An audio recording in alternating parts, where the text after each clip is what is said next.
I'm standing on Government Street in Mobile near the intersection of Roper. Behind me on the southeast corner of that intersection once stood a wonderful Creole cottage dating to about 1835.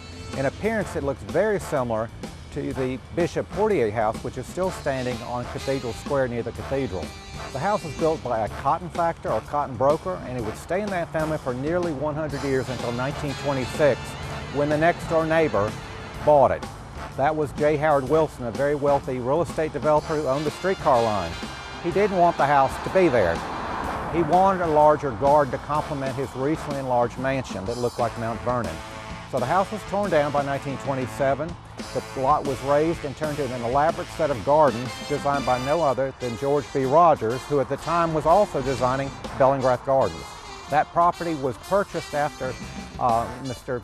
Wilson's death by an engineer who owned the firm that developed the Bankhead Tunnel, and his family would occupy that property for another 20 years, and this was always a staple of the Azalea Trail right through the 1950s until it was sold to a developer who tore down the gardens and the houses to the east to make way for the Albert Pick Motel.